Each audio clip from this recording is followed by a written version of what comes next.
Hello student, this is Akanksha Sharma. You are watching my YouTube channel. और आज मैं आपको स्टूडेंट कुछ क्वेश्चंस लेके आई हूँ थ्योरी के, जो प्रोविजन एंड रिजर्व चैप्टर से हैं। और प्रोविजन रिजर्व में आपके 1 मार्क्स में कुछ क्वेश्चन जो एग्जामिनर पूछ लेते हैं, तो उस टाइप के मैं क्वेश्चन लेके आई हूँ। आप उसको अभी मेरे साथ ही समझें और रीड आउट भी कर लें और लर्न भी कर लें। ओके, स्टार्ट करते हैं। Give 2 examples of provision. Provision मैंने आपको अपनी उसमें वीडियो में एक्सप्लेन किया है, तो आप वहाँ से प्रोविज़न का पहले मीनिंग देखेंगे, उसके बाद इस सारे क्वेश्चंस के आंसर करेंगे। Give 2 example of provision. तो प्रोविज़न क्या है? प्रोविज़न हम एक नॉन लायबिलिटी के लिए रखते हैं। उसके 2 एग्जाम्पल क्या हो सकते हैं? Provision for depreciation, provision for doubtful date.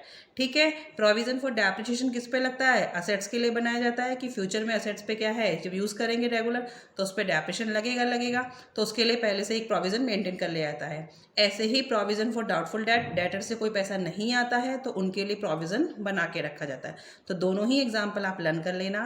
Provision for depreciation, provision for doubtful date. Doubtful debt का याद रखना, डेटर के ऊपर बनाया जाता है कि डेटर से अगर फ्यूचर पैसा नहीं आया तो कहाँ से कवर कर लेंगे? प्रोविज़न से। बस याद रखना कि प्रोविज़न हमारा नॉन लायबिलिटी के होता है, कि हमें पता होता है कि ये आपके साथ कुछ ना कुछ ये लायबिलिटी पे करनी है, बट वो करनी कितनी है वो नहीं पता होता। Give 2 example of reserve. Reserve आपको क्या है? ये आपको अननोन लायबिलिटी पे होता है। ठीक है, general reserve, dividend, equalisation reserve.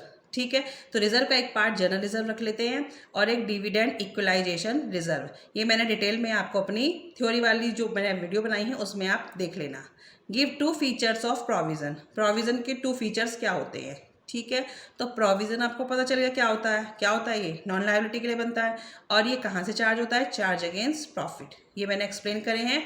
Provision made for known liability, it is charge against profit. ठीक है, state any 2 features of reserve. अब रिजर्व की 2 क्या है फीचर्स? तो पहली तो आप एक ये भी लिख सकते हैं कि किसके लिए होता है? अननोन लायबिलिटी के लिए होता है। ठीक है, और ये किस लिए होता है? कि फाइनेंशियल पोजीशन को बढ़ाने के लिए किया जाता है। अब देखिए क्या लिखा है, to strengthen the financial position, declaration for dividend. Declaration of dividend के लिए भी है कि अगर डिविडेंड नहीं डिक्लेयर हो पा रहा है तो कहाँ से डिक्लेयर कर देंगे? हम रिजर्व से कर सकते हैं। और फाइनेंशियल पोजीशन को तो खैर ये बढ़ाता ही है। एक तीसरा इसका मैं ऐसे बता देती हूँ कि आप भूल जाते हैं तो क्या लिख देंगे? अननोन लायबिलिटी को। जैसे provision made for known liability, तो reserve made for unknown liability. State any 2 object of creating reserve. कोई 2 ऑब्जेक्ट बताइए कि रिजर्व क्रिएट किया जाता है। तो आप अगर भूलते भी हैं तो इसी को आप दोबारा से भी लिख सकते हैं। देखो, declaration for dividend, equalisation of dividend. Dividend का इक्वलाइजेशन करने के लिए, टू मीट अनफोर्सिन लॉस और लायबिलिटी। किसके लिए?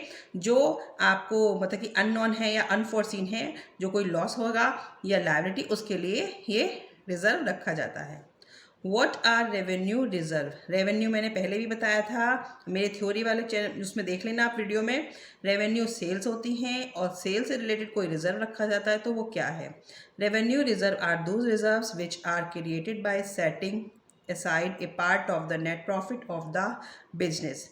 रेवेन्यू रिजर्व कहाँ से रखा जाता है? नेट प्रॉफिट से एक अलग रखा जाता है। कैसे रखा जाता है? सेल्स में से सारे एक्सपेंसेस माइनस करने के बाद जो भी आपका प्रॉफिट आता है उस प्रॉफिट में से एक अमाउंट रखा जाता है रेवेन्यू रिजर्व के नाम से। ठीक है, give 2 example of capital reserve. Capital reserve, capital reserve क्या होता है? जो किसी भी फर्म की कैपिटल को बढ़ाए। कैसे बढ़ाएगा? जैसे कि आपने कोई भी अपनी मशीनरी थी और मशीनरी को आपने सेल कर दिया। मशीनरी मेरी 20,000 की थी और सेल हो गई मेरी 25,000 में। ठीक है, तो 5,000 का जो प्रॉफिट हुआ मशीनरी को बेचने पे, तो वो फर्म की कैपिटल को बढ़ाएगा। तो वही क्या होते हैं? सारे खर्चे कैपिटल रिजर्व में सेव हो जाते हैं। तो एग्जाम्पल कैसे देंगे आप? Profit on sale of fixed asset, profit of redemption of debenture. Debenture जब रिडीम होते हैं, रिडम्पशन होता है उनका, और वो प्रॉफिट पे हो गया, तो फिर क्या हो जाएगा? वो भी क्या करेंगे? फर्म की कैपिटल को बढ़ा देगा, कैपिटल रिजर्व में ट्रांसफर हो जाएगा। Mention 2 example of specific reserve. Specific reserve मैंने समझाया है आपको कि किसी भी स्पेसिफिक पर्पस के लिए जो तैयार किए जाते हैं तो वो क्या होते हैं? स्पेसिफिक रिजर्व होते हैं। ठीक है, तो वो कौन से होते हैं? WCR, workman compensation reserve. Workman compensation reserve इसकी फुल फॉर्म है। और वर्कमैन कंपनसेशन मीन्स वर्कमैन के लिए, जो वहाँ पे वर्कमैन काम करते हैं उनके लिए ये रिजर्व मेंटेन कहता है कि अगर उनके साथ कोई मिसहैपनिंग हो गई तो यहाँ रिजर्व से वो कवर कर ली जाएगी। ठीक है, ये बैलेंस शीट में लायबिलिटी साइड में शो होते हैं। और DRR ये है आपका debenture redemption reserve. Debenture redemption reserve ये क्या है, अगर कोई भी डिबेंचर का पेमेंट नहीं हो पा रहा है, उसकी वैल्यू कम हो गई है, तो ये कहाँ से करेंगे, ये यहाँ से कवर कर दिया जाएगा, डिबेंचर रिडम्पशन रिजर्व। ठीक है स्टूडेंट, प्रैक्टिस कर लेना आप इन क्वेश्चंस की। ओके।